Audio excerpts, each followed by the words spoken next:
Hello दोस्तों, स्वागत है आपका इसकी जी क्लासेस में। मेरा नाम है सकलदेव कुमार और मैं स्टार्ट कर चुका हूँ क्लास 12 फिजिक्स, जिसमें फर्स्ट चैप्टर आपको इलेक्ट्रोस्टैटिक्स आएंगे। तो मैंने चार्ज और कूलम्ब्स लॉ के बारे में डिटेल्स बता दिया था और इसमें आज जो मेंशन करना था कि कूलम्ब्स लॉ और ग्रेविटेशनल को जो हमने कंपेयर किए थे, जो एनालॉगस था, उस ग्रेविटेशनल का और इलेक्ट्रोस्टैटिक्स फोर्स के बीच में क्या देख रहे थे कि क्या कंपेरिजन आती है, क्या सिमिलरिटीज आती है, उसको देखते हैं। फिर जाके हम जो है प्रिंसिपल ऑफ सुपरपोजिशन के बारे में जानेंगे कि प्रिंसिपल ऑफ सुपरपोजिशन क्या होता है और फिर उसका एप्लीकेशन से और क्वेश्चंस कैसे करना होता है। फिजिक्स आप जब भी करते हो तो फिजिक्स में आपको न्यूमेरिकल्स करना जरूरी है। अगर न्यूमेरिकल्स अगर आपके आ रहे हैं इसका मतलब फिजिक्स आपकी सही चल रही है, अदरवाइज दिक्कत है। फिर फिजिक्स पढ़ने का कोई फायदा नहीं है जब तक आप न्यूमेरिकल नहीं बनाते हो। तो ओके, तो आज हम स्टार्ट करने जा रहे हैं फिजिक्स के जो पार्ट्स हैं इलेक्ट्रोस्टैटिक्स का, जिसमें सिमिलरिटी बिटवीन देख लेते हैं ग्रेविटेशनल और कूलम्ब्स लॉ में क्या सिमिलरिटी आती है। ओके,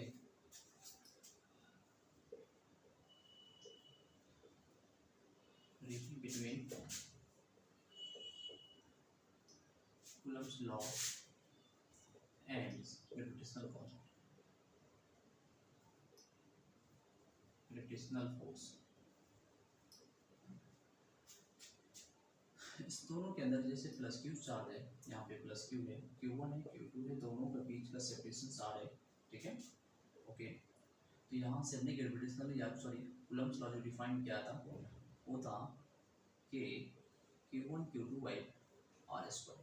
ठीक है, अगर हम ग्रेविटेशनल एक पार्टिकल है जिसकी मास m1 है, दूसरी मास m2 है, दोनों के बीच का सेपरेशन r है। ठीक है, r ही ले लेता हूँ। तो यहाँ पे ग्रेविटेशनल की वैल्यू आती है g, capital G m1 m2 by are square. ठीक है, अब यहाँ पे दोनों में सिमिलरिटी क्या है? पहला है इनवर्स स्क्वायर लॉ, दोनों के अंदर इनवर्स स्क्वायर लॉ क्या आती है? सेम आती है। ठीक है, दूसरा, अगर इस बॉडी का सेंटर पॉइंट और इस बॉडी के centre point force of attraction जो लगते हैं चार्ज की वजह से, इसकी डायरेक्शन में रिपल्शन और इसकी डायरेक्शन में रिपल्शन अगर सेम चार्ज है तो, ठीक है ना, अगर पॉजिटिव चार्ज है तो रिपल्शन, अगर नेगेटिव आएंगे तो एक दूसरे के प्रति क्या होगा? अट्रैक्शन करना स्टार्ट होगा। बट ग्रेविटी में क्या होता है कि इसके सेंटर से इसके सेंटर के अराउंड, तो लाइन ऑफ एक्शन फोर्स का मतलब फोर्स की जो लगने की जो डायरेक्शन है वो दोनों के कूलम्ब्स लॉ में भी है और ग्रेविटेशनल लॉ में, दोनों में क्या होती है? सेंटर के अराउंड लगते हैं। तो जो जिस फोर्स की जिस लाइन पे लगती है, यानी हम ये कह सकते हैं कि फोर्स की जो डायरेक्शन है, इस डायरेक्शन के अलावा एक हम लाइन बनाएंगे। वो लाइंस को क्या कहते हैं? लाइन ऑफ एक्शन बोलते हैं, क्योंकि उसी के लाइन के अलाउंस क्या होती है? फोर्सेस एक्ट होती है। Line of action in both case are equal है। ओके, तीसरा पॉइंट है कि डिफरेंस में क्या देख लेते हैं कि दोनों में डिफरेंस क्या आती है? तो जी, ये जो है यूनिवर्सल ग्रेविटेशनल कांस्टेंट है,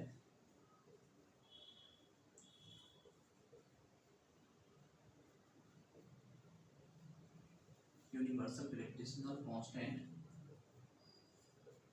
ठीक है, और इस जी की वैल्यू इट इज इंडिपेंडेंट होता है, universal constant and independent from any medium, ये किसी मीडियम पे डिपेंड नहीं करती। ओके, और इस जी की जो वैल्यू होती है 6.67 इंटू 10 के पावर -11।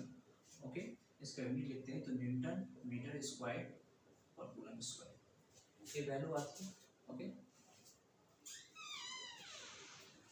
तो ये हमारा डिफरेंस है। दूसरा है कि अगर हमें इलेक्ट्रोस्टैटिक्स वाले केसेस ले लेते हैं, जो कि है 4th नंबर पे, ये है मीडियम कांस्टेंट,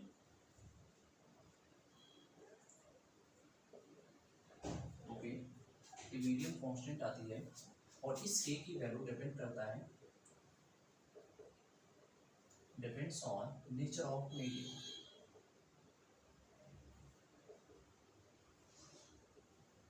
ये नेचर ऑफ मीडियम पे डिपेंड करती है, क्योंकि अलग अलग मीडियम में के की वैल्यू चेंज हो जाती है, क्योंकि के इक्वल टू जो है 1/4 पाई एप्सिलॉन नॉट है। ठीक है ना, जिसकी वैल्यू पूरी 9 इंटू 9 10 के पावर 9 न्यूटन मीटर स्क्वायर और कूलम स्क्वायर आती है। ओके, और एप्सिलॉन नॉट आपकी परमिटिविटी ऑफ फ्री स्पेस है, परमिटिविटी ऑफ फ्री स्पेस। तो क्या होती है कि परमिटिविटी की वैल्यू बदल जाती है। फिर ये सिर्फ वैक्यूम के लॉ, लेकिन जैसे आप हवा में एयर मीडियम से वाटर मीडियम के अंदर करते हैं तो एप्सिलॉन नॉट की वैल्यू चेंज हो जाती है। ओके, ये हमारा डिफरेंस है। और इसमें है लिमिटेशंस की अगर हम बात करते हैं, लिमिटेशंस ऑफ कूलम्स लॉ, या इसमें एक चीज़ देख लेते हैं कि दोनों में डिफरेंस ग्रेविटेशनल फोर्स, यहाँ पे एक प्लस क्यू चार्ज है Q1 है, प्लस ये इलेक्ट्रॉन की ले लेते हैं, एक इलेक्ट्रॉन से प्रोटॉन से, यहाँ पे मास ऑफ प्रोटॉन्स mp है और सॉरी इलेक्ट्रॉन्स me और मास ऑफ प्रोटॉन mp है। ओके, दोनों के ऊपर चार्ज की वैल्यू पता है, चार्ज क्या होता है इलेक्ट्रॉन प्रोटॉन, ये इसको इधर खींचेगा, इसको तो अपनी तरफ खींचेगा क्योंकि नेगेटिव पॉजिटिव चार्ज है, मास की वजह से भी इसकी अट्रैक्शन इस डायरेक्शन में होगा, इसकी अट्रैक्शन इस डायरेक्शन में होगा। तो ग्रेविटेशनल फोर्सेस अगर हम निकालते हैं तो G mass of electron into mass of proton divided by दोनों के बीच का डिस्टेंस क्या है आर स्क्वायर। ओके, और ग्रेविटेशनल फोर्सेस लिखते हैं एफ ई इलेक्ट्रिक फोर्स, के ई इंटू ई दोनों के चार्ज की वैल्यू सेम होता है और आर स्क्वायर होकर सेकेंड क्वेश्चन। ओके, जैसे हमने F G by F E की वैल्यू निकाल लेते हैं, sorry F E by F G, तो कैलकुलेट कर सकते हैं के E square divided by are square divided G M mass of electron into mass of proton divided by are square, इससे आर स्क्वायर से कैंसिल हो जाएगा और F E by F G की वैल्यू निकल के आ गया और K E square divided by G M E M P आ गई। ओके, और F E electric force divided by gravitational force, के की जो वैल्यू होती है कांस्टेंट है, आप वैल्यू रख सकते हो, ये 9 इंटू 10 के पावर 9 आती है और ये 1.6 इंटू 10 के पावर -90 कूलम का स्क्वायर है। यूनिवर्सल कांस्टेंट 6.67 इंटू 10 के power -11 into mass of electron जो होता है, बच्चों ध्यान रखना इलेक्ट्रॉन्स की मास 9.1 इंटू 10 के पावर -31 होता है और मास ऑफ प्रोटॉन 1.67 इंटू 10 के पावर -27 आता है। ओके, तो ये हमारे कैलकुलेशंस होती हैं, यहाँ पे लिख देता हूँ मास ऑफ इलेक्ट्रॉन जो है 9.1 इंटू 10 के पावर -31 के जी बनता है और मास ऑफ प्रोटॉन की वैल्यू है 1.67 इंटू 10 के पावर -27 के जी। जब इस वैल्यू को हम सॉल्व करते हैं F E by F G की वैल्यू, तो निकल के आता है 10 के पावर अप्रॉक्स 40। ठीक है, तो जैसे इलेक्ट्रिक फोर्स इक्वल टू होता है 10 के पावर 40 इंटू एफ जी। अब यहाँ देखो इस रिजल्ट को देखो, रिजल्ट से पता चलता है कि ग्रेविटेशनल फोर्सेस कितनी कम है, यानी अगर दो इलेक्ट्रॉन प्रोटॉन के बीच में फोर्स निकालते हैं तो इलेक्ट्रोस्टैटिक फोर्स की वैल्यू जो है ग्रेविटेशनल से 10 के पावर 40 टाइम्स ज़्यादा आती है, जो बहुत ही ज़्यादा होते हैं।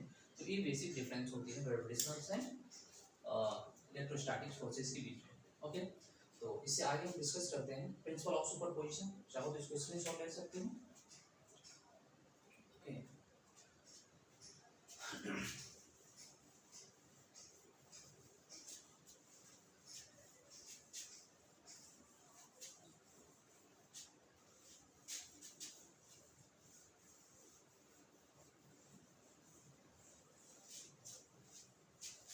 और ये जो कूलम्ब्स लॉ है, कूलम्ब्स लॉ की जो वैलिडेशंस होता है वो पॉइंट चार्ज के लिए होता है, याद रख सकते हो। वैलिडेशन ऑफ लिमिटेशंस तो Coulomb's law point charge not a continuous charge body के लिए। इलेक्ट्रोस्टैटिक में दो तरह के चार्ज बॉडी होती है, एक पॉइंट चार्ज होता है और दूसरा जो हमारे पास आता है continuous charge body, continuous charge body. Point में तो आपको पता है कि पॉइंट है, और कॉन्टिन्यूअस में क्या होता है कि जैसे जो स्फेरिकल के बीच में ले ली, इस पे चार्ज पूरा प्लस क्यू स्प्रेड हो रखे हैं, तो जब हमारे पास नज़दीक में होते हैं तो हम कहते हैं this is not a point charge. लेकिन अगर दोनों के बीच के सेपरेशन अगर हम बहुत ज़्यादा बढ़ा दें, काफ़ी ज़्यादा डिस्टेंस कर दें इनफाइनाइट के आसपास, तो आपको बिल्कुल डॉट जैसे दिखेगा। तो कभी कभी इस स्क्वायर्स को भी क्या मान लिया जाता है, पॉइंट चार्जेस मान लिए जाते हैं। ओके, ये भी पॉइंट चार्ज। जैसे कॉन्टिन्यूअस में एक रॉड है, ठीक है, इस रॉड के ऊपर प्लस चार्ज डिस्ट्रीब्यूट करके चार्ज कैसे आया, ये चीज़ आपको भी नहीं जानना है, बस इतना जानो कि कॉन्टिन्यूअस चार्ज बॉडी है। तो कॉन्टिन्यूअस चार्ज बॉडी में यहाँ पे पूरी डिस्ट्रीब्यूटेड होते हैं, तो इसके लिए कूलम्ब्स लॉ वैलिड नहीं आती, ठीक है ना। ये चीज़ें याद रखना है आपको कि कूलम्ब्स लॉ सिर्फ पॉइंट चार्ज के लिए वैलिड होते हैं। अब जो हमें देखना है वो प्रिंसिपल ऑफ सुपरपोजिशन देखना है कि प्रिंसिपल ऑफ सुपरपोजिशन क्या करते हैं, और ये काफ़ी इंपॉर्टेंट है क्योंकि इसमें न्यूमेरिकल्स काफ़ी आते हैं। ठीक है, तो बात करते हैं प्रिंसिपल ऑफ सुपरपोजिशन।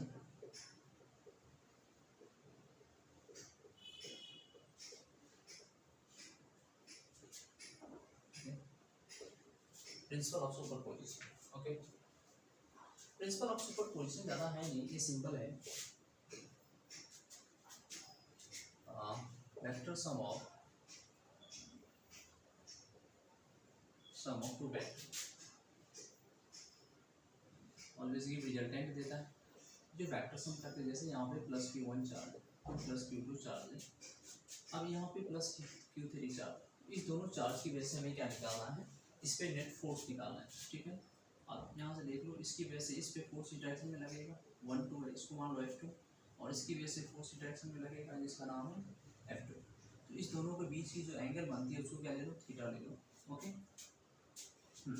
तो यहाँ पे तो हमें फोर्सेस की वैल्यू अगर मैग्नीट्यूड्स अगर लिखते हैं तो रिजल्टेंट वेक्टर जो होगा वेक्टर के फॉर्म में वो F2 का प्लस F3 का क्या होगा, सॉरी F1 ले लो, F1 प्लस F2 का ये वेक्टर सम होता है। This is called principal of superposition कहलाते हैं कि जब दो वेक्टर्स को आप अगर हम वेक्टर सम्स करते हैं, ठीक है ना। अब यहाँ पे डायरेक्ट एडिशन नहीं होती है, यहाँ पे कुछ कॉन्सेप्ट आती है वेक्टर्स का, आप चाहो तो इसको रिजल्टेंट वेक्टर्स की मैग्नीट्यूड डायरेक्शन में आती है, ठीक है। तो दोनों का रिजल्टेंट ये बन जाता है, ओके। अब यहाँ पे थोड़ा सा यूज हमें इसका करना है कि जैसे अगर दो वेक्टर्स है, ये वेक्टर्स है, ये बी वेक्टर है, दोनों के बीच में एंगल थीटा बनता है, तो इसका रिजल्टेंट वेक्टर से आ जाता है। अगर हमें इस रिजल्टेंट के अगर मैग्नीट्यूड चाहिए तो हमें इस इक्वेशन को यूज करते हैं, एक मॉड ए का स्क्वायर मॉड बी का square plus 2ab cos theta, ठीक है। और थीटा के दोनों वेक्टर के बीच में angle, this is the most important formula class 11 में जो वेक्टर्स पढ़ाते हैं, वेक्टर्स के अंदर ये सारे यूज होते हैं, क्लियर है। तो ये चीज़ आपको याद रखनी पड़ेगी। तो यहाँ पे जैसे अगर हमें रिजल्टेंट फोर्स की अगर मैग्नीट्यूड अगर निकालना है तो इसको यूज कर सकते हैं। तो अगर एफ आर की वैल्यू अगर मैग्नीट्यूड रिजल्टेंट चाहिए तो अब इसके जगह पे यूज कर सकते हैं F1 का स्क्वायर प्लस F2 का square plus F2 F1 F2 cos theta, okay. अब है कि अगर हमारे पास सिचुएशन ऐसा हो कि प्लस Q1 है, Q2 है, Q3 है, डॉट डॉट डॉट Qn है, बहुत सारे चार्जेस हैं और इस यहाँ पे Q0 पॉइंट पे लग रही है फोर्सेस, तो इसकी वजह से फोर्स ऐसे जाएगा, इसकी वजह से फोर्स ऐसे, इसकी वजह से फोर्स ऐसे, डॉट डॉट डॉट इसकी वजह से ऐसे, तो बहुत सारे फोर्सेस हैं। तो सबका अगर हमें रिजल्टेंट चाहिए तो सबका एल्जेब्रिक सम कर दो, F1 plus F2 plus F3 plus dot dot dot dot plus Fn, ठीक है। तो इस तरह से इसको हमें क्या करना है, प्रिंसिपल ऑफ सुपरपोजिशन को यूज करेंगे। अब प्रिंसिपल ऑफ सुपरपोजिशन की जो एप्लीकेशंस होती है वो ज़्यादा देख लेते हैं किस तरह से एप्लीकेशंस होता है। तो इस पे क्वेश्चन जो बन सकते हैं आपके पास, जैसे एक ट्रायंगल, एक लेटर ट्रायंगल है, side A B C vertices का नाम दे दो, अब तीनों के चार्जेस की वैल्यू Q और Q रखो, ठीक है। अब हमें कहता है कि भैया इस दोनों चार्ज की बेसिस पे हमें फोर्स निकाल के दिखाओ। हमें पता है कि 60 डिग्री एंगल बनाता है, एक लेटर ट्रायंगल 60 डिग्री एंगल बनाता है, तो इस दोनों चार्ज की वजह से हमें सी पे क्या होगा, नेट फोर्स, इसकी कैलकुलेट करना है। तो सबसे पहले क्या करते हैं, फोर्स दिखाते हैं। तो जब हम फोर्स दिखाएंगे तो ए की वजह से इस डायरेक्शन में फोर्स रिपल्सन लगेगा, इसका नाम ए से सी कर दिया, और बी से सी लग पे लगेगा, इसका हमने फोर्स बी सी मान लिया। ये 60 डिग्री है तो वर्टिकली अपोजिट एंगल ए भी 60 डिग्री आपका बन जाएगा, दोनों फोर्स के बीच का एंगल भी निकल गया। अब हमें इस दोनों का रिजल्टेंट जो होगा कहीं ना कहीं इसके बीच में आएगा, ओके। तो जो एफ आर वेक्टर्स होगा, ये एफ आर की वैल्यू होगा F B C plus F A C. तो एफ आर की जो मैग्नीट्यूड्स हम निकालेंगे वो हमारे पास एफ बी सी का whole square plus F A C का whole square plus 2 F B C plus F A C cos theta, okay. अब हमें बी सी की जगह वैल्यू कर सकते हैं, दिस इज द इक्वेशन आप फर्स्ट मान लो। तो आप जैसे ये बी सी की वैल्यू कैलकुलेट करोगे तो बी से सी में चार्ज के इलेक्ट्रॉन से लगा दो, के Q into Q, Q into Q divided by A square, क्योंकि यहाँ दोनों चार्ज के बीच का सेपरेशन से है, तो ये बन गया K Q square by A square. Similar F A C की वैल्यू, ए सी की मैग्नीट्यूड अगर लिखते हैं तो फोर्सेस हमारे पास के Q into Q by distance side इसका भी ये ए स्क्वायर, तो ये आपका मिल जाएगा के Q square by A square. अब इसमें रिजल्टेंट के केसेस में रखते हैं, ठीक है, एफ आर की मॉड रखते हैं। तो एफ बी सी की जो वैल्यू है वो K Q square by A square whole square plus K Q square by A square, क्योंकि दोनों वैल्यू इक्वल है, plus 2 K Q by A square into K Q square by A square into cos theta की जगह 60 degree, आप 60 degree रख सकते हैं। Okay, तो जो इसके अंदर कॉमन है उसको आप बाहर निकाल सकते हैं। ओके, तो K Q square by A square आपका बाहर आ जाएगा, और यहाँ पे 1 का स्क्वायर प्लस 1 का स्क्वायर प्लस 2 इंटू यहाँ पे के क्यू स्क्वायर का होल स्क्वायर बाहर आ गया, तो यहाँ पे कॉस 60 डिग्री बचेगा 60 डिग्री। तो कॉस 60 डिग्री की वैल्यू 1/2 होती है, 2 से 3 कैंसिल हो जाएगा। तो जो रिजल्टेंट वेक्टर्स की जो लेंथ होगी या सॉरी मैग्नीट्यूड होगा वो के क्यू स्क्वायर इंटू क्या आ जाएगा, √3 आ जाएगा। ठीक है, तो इस तरह से इसको हम क्या करते हैं, सॉल्व कर सकते हैं। आप चाहो तो इसको स्क्रीनशॉट आप रख सकते हैं, इस नोट कर सकते हैं। ओके,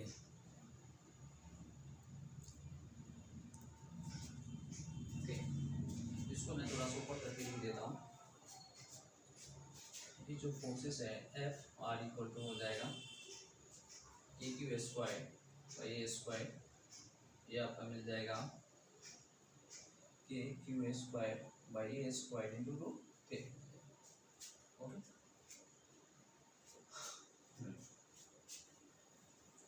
तो इस तरह से क्वेश्चंस आपको बनाने। अगला क्वेश्चंस क्या दे सकता है, ट्रायंगल्स के अंदर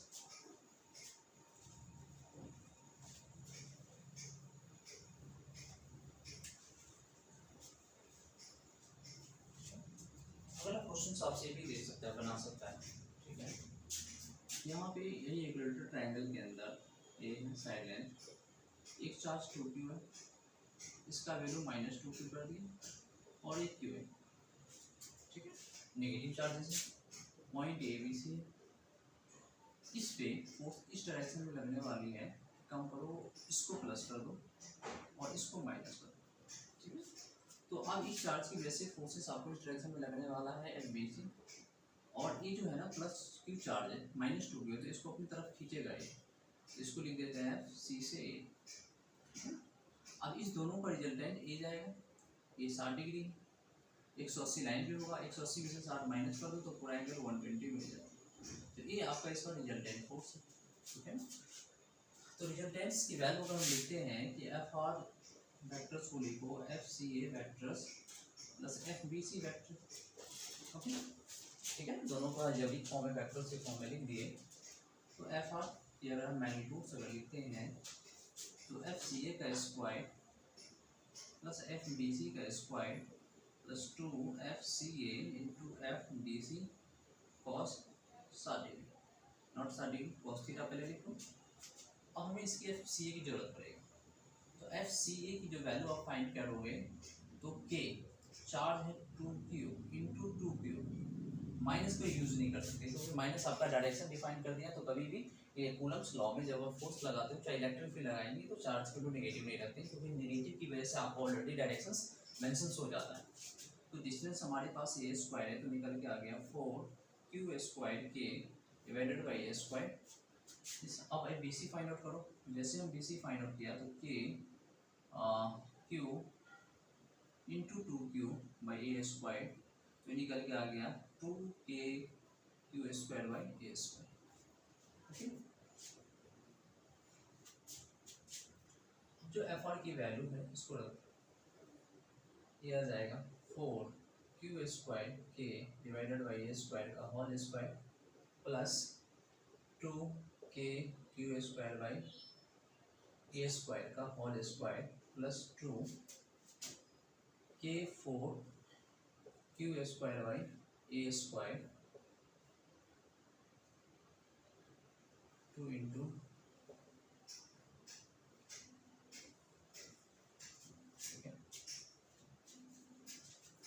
ये वैल्यू निकल के आ गया, और इसमें 2k Q square by A square का होल स्क्वायर हो गया इंटू कॉस, एंगल कितना है 120 डिग्री, इसकी मैग्नीट्यूड साबित दी। अब कॉमन क्या आ रहा है, क्यू स्क्वायर इंटू के बाई ए स्क्वायर बाहर आ रहे हैं सबसे, यहाँ पे बचेगा 4 का स्क्वायर, यहाँ बचेगा 2 का स्क्वायर प्लस 2, ये बचेगा 4 इंटू 2 इंटू कॉस 120 डिग्री की वैल्यू होती है माइनस हाफ होता है, कॉस 120 डिग्री की वैल्यू होती है माइनस हाफ। तो जो एफ आर की वैल्यू यहाँ से निकल जाएगा के Q square by A square, ये आ जाएगा 4 का स्क्वायर 16 प्लस 4, यहाँ से 2 से 2 कैंसिल हो जाएगा, माइनस ए बन जाएगा -8। तो रिजल्टेंट फोर्स की मैग्नीट्यूड हो गया K Q square by A square into -2 answer आ गया। ठीक है, ये आपका रिजल्टेंट फोर्स की मैग्नीट्यूड हो सकता है। ठीक है, ओके।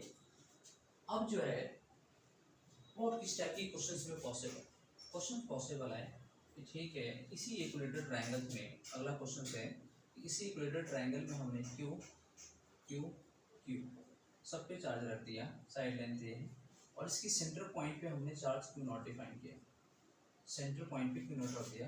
पूछ रहा है कि तीनों वर्टिसेस पे जो चार्ज है उसकी वजह से सेंटर पे कितनी फोर्सेस लगेगा। तो हमने क्या किया, इसकी वजह से एक फोर्स लगेगा इस डायरेक्शन में, इसका नाम ए बी सी कर दो, तो ए ओ है तो इसे हो जाएगा एफ बी ओ फोर्स आ जाएगा। अब इसकी वजह से जो डिफाइन कर दो इस डायरेक्शन में फोर्स जाएगा जिसका नाम है एफ सी ओ। ओके, अब इसकी वजह से इस डायरेक्शन में जो फोर्स आ रही है ये आ जाएगा एफ ए ओ, और इस दोनों का जो रिजल्टेंट है ये आ जाएगा आपका एफ आर, इसको हमने एफ आर ले लिया दोनों को रिजल्टेंट की वजह से। ठीक है, तो जरा इसमें जब कूलम्ब्स को लगाएंगे तो जरा देखो एफ आर की जो वैल्यू होगी, आपका जो एफ आर की वैल्यू बनेगा वो वेक्टर्स के फॉर्म में, वो होगा वेक्टर फॉर्म में B O plus vectors F C O, ये जो फोर्सेस है आपका वो एफ सी ओ है। ठीक है, अब इसकी अगर मैग्नीट्यूड हम फाइंड आउट करते हैं तो स्क्वायर रूट के अंदर एफ बी ओ का square plus F C O का square plus 2 F B O F C O cos theta.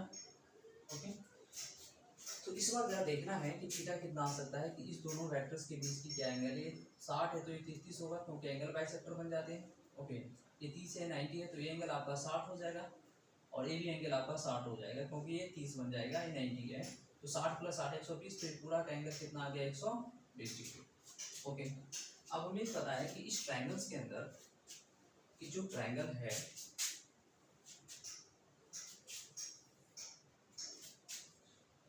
ये लेंथ हमें नहीं पता, इस ट्रायंगल में हमें, चलो यहाँ नहीं मैं यहाँ पे कर देता हूँ, इसी ट्रायंगल के अंदर जो है ए डी सी है, सेंटर पॉइंट ओ है, ये डिस्टेंस नहीं पता, इसकी वजह से इस डायरेक्शन में जाने वाली है, और ये हो गया, और ये तो हमें इसकी लेंथ नहीं पता, लेकिन ये पता है पूरा है तो a/2 है, ये भी आपका हाफ हो जाएगा a/2, ये 30 डिग्री एंगल है। आपको चाहिए हाइपोटेनस, ये राइट एंगल ट्रायंगल बन गया, अब लिख सकते हैं इन ट्रायंगल बी ओ एम में। ठीक है, आपको हाइपोटेनस चाहिए तो cos 30 लगा दो, cos 30 degree equal to base a/2 है, और हाइपोटेनस आपका इस ट्रायंगल हो जाएगा, ये बेस है और ये परपेंडिकुलर है, क्योंकि थीटा के सामने वाला एंगल हमेशा परपेंडिकुलर होते हैं। तो a/2 और इसको आप x मान लो, जिसको निकालना है x हो गया हाइपोटेनस, cos 30 डिग्री होता है √3/2 इक्वल टू a/2 x, 2 से 2 कैंसिल हो जाएगा, तो x बराबर आ गया a/√3, नीचे आ गया, अपने x की वैल्यू √3 फाइंड आउट कर लें। ओके, तो जैसे x की वैल्यू फाइंड आउट हुआ √3, तो आपको जरूरत पड़ेगा FCO। तो जैसे आपने FCO की वैल्यू कैलकुलेट किया तो फोर्सेस लगेंगे के सी, ओ पे है क्यू नॉट चार्ज और सी पे है Q charge divided by A square, यानी a/√3 का डिस्टेंस हो जाएगा a स्क्वायर, क्योंकि अगर हमने ये डिस्टेंस फाइंड आउट कर ली तो सब सिमेट्री है, ये सारे की लेंथ आपस में इक्वल हो जाएगी। तो FCO की वैल्यू आ जाएगा 3 ऊपर चला जाएगा, ये के Q into Q not by क्या हो जाएगा a स्क्वायर। उसी तरह एफ बी ओ निकालो तो बी ओ भी यही आएगा 3k q into Q naught y a square.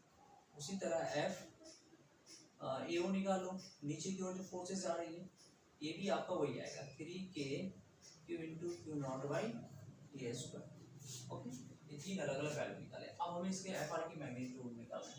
तो एफ आर की वैल्यू हो जाएगा आपका, इसको मैं थोड़ा सा मॉडिफाई कर दूँ, ठीक है। तो एफ आर की वैल्यू है, एफ बी ओ की वैल्यू है A Q into Q not by A square का होल स्क्वायर 3 प्लस इसको मैं रफ कर देता हूँ, ये वाला पोर्शन जो है ना इसको मैं रफ कर देता हूँ। ओके, अब चाहो तो स्क्रीनशॉट ले सकते हैं यहाँ तक।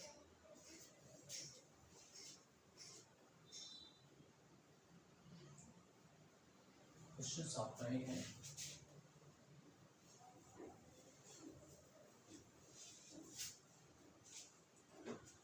तो ये जो वैल्यू आई है एफ आर की वैल्यू, ये निकल के इसे आप पुट कर सकते हैं, क्योंकि इसके सारे नीचे हम लिख चुके हैं यार। K Q into Q not by 3 A square का whole square plus 3 K Q into Q not by A square का whole square plus 2 F B O 3 K Q into Q not by A square into 3 K Q into Q not by A square into cos theta. दोनों vectors के बीच में ये जो angle आपकी बन रही है, जो एफ आर है हमारे पास, ये हमारा एफ आर है, और इस दोनों वेक्टर के बीच में एंगल 120 डिग्री बन रही है, तो वहाँ पे थीटा की वैल्यू 120 रख सकते हैं। ओके, अब हमारे पास जो कॉमन है 3 K Q into Q not divided by A square common आ जाएगा रूट से, तो आपके अंदर में बचेगा 1 का स्क्वायर प्लस 1 का square plus 2 into 1 into 1 into cos minus half degree होती है। कॉस 120 डिग्री की वैल्यू माइनस हाफ होता है, ऑलरेडी हमने पिछले क्वेश्चन बताया था। तो एफ आर की वैल्यू आपका निकल गया 3 K Q into Q not divided by square, ये हो जाएगा 2 1 प्लस 1 माइनस 1, ये इससे कैंसिल हो जाएगा। तो एफ आर की वैल्यू निकल के आ गया 3 K Q into Q not divided by A square. तो देखो इन दोनों वेक्टर के बीच जो एफ बी ओ और एफ सी ओ है, इस दोनों का रिजल्टेंट ए एफ आर आ रही है जिसकी वैल्यू है, और एफ ओ आपकी इसको बैलेंस भी कर रहा है क्योंकि अपोजिट डायरेक्शन से लग रही है। तो अब हम यहाँ पे लिख सकते हैं कि एफ नेट फोर्स जो होगा वेक्टर के फॉर्म में एफ आर को अपोज करेगा एफ ए ओ।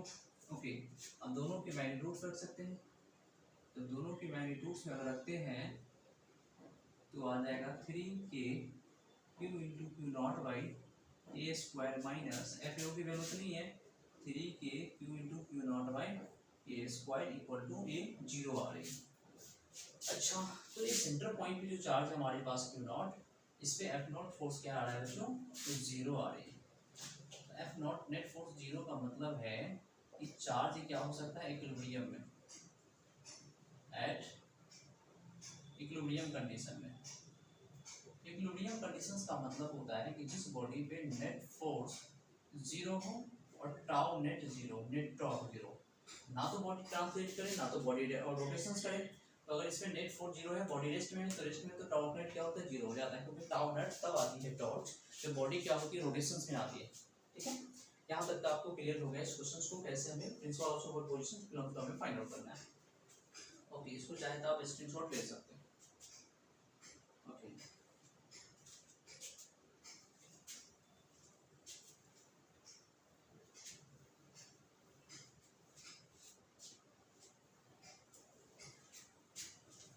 इस तरह से हमें प्रिंसिपल ऑफ सुपरपोजिशन को सॉल्व करना है। अगला क्वेश्चन आपको दे सकता है स्क्वायर के फॉर्म में दे सकता है। ठीक है, ये हमारे पास स्क्वायर है, ए बी सी डी है, चार्ज है क्यू 2q 3q 4q, और इसकी वजह से इस पर हमें नेट फोर्स चाहिए।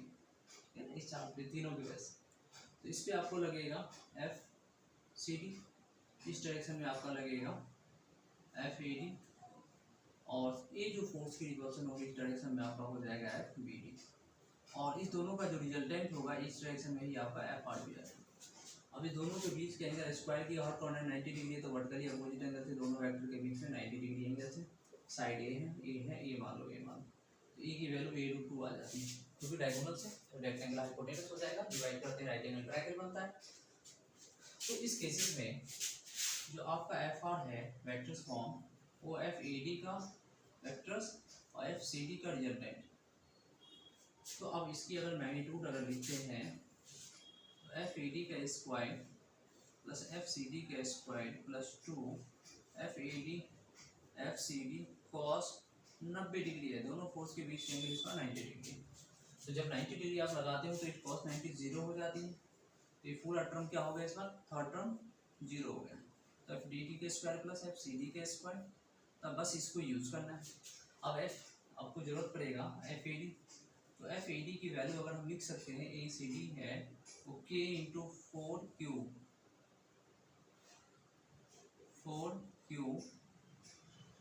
Into 3Q 3 by A square, तो ये आ जाएगा 12KQ बाई ए स्क्वायर। फिर आपकी ज़रूरत पड़ेगा एफ सी डी का, तो एफ सी डी की जो वैल्यू है वो के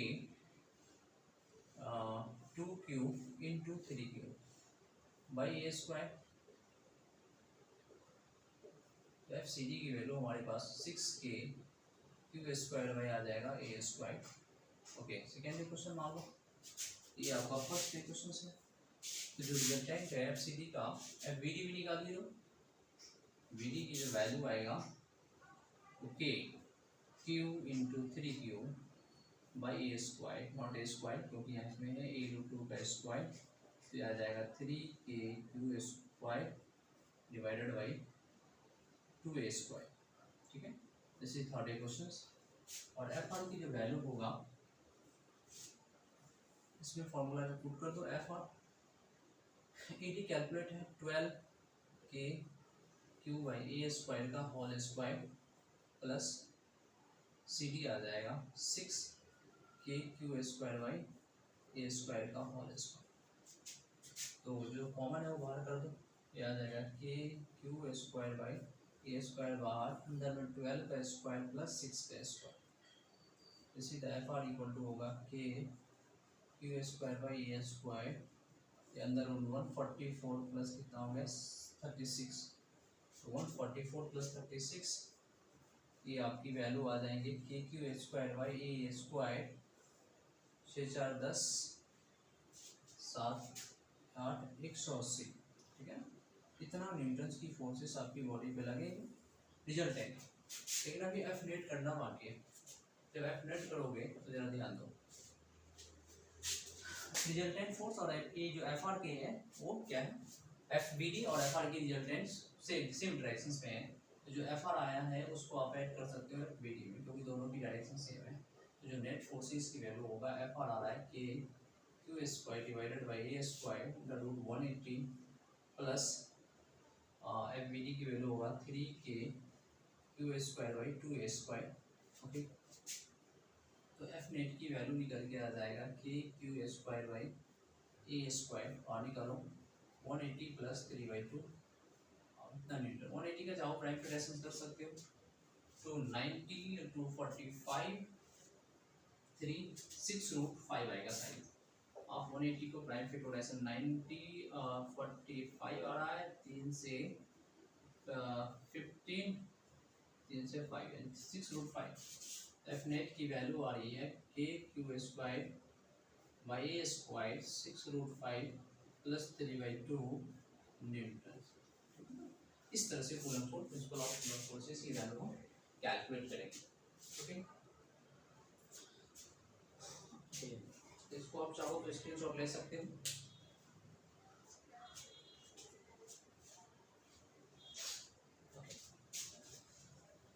तो प्रिंसिपल ऑफ सुपरपोजिशंस मेरे हिसाब से आप लोगों को क्लियर हो गया होगा। अब जो है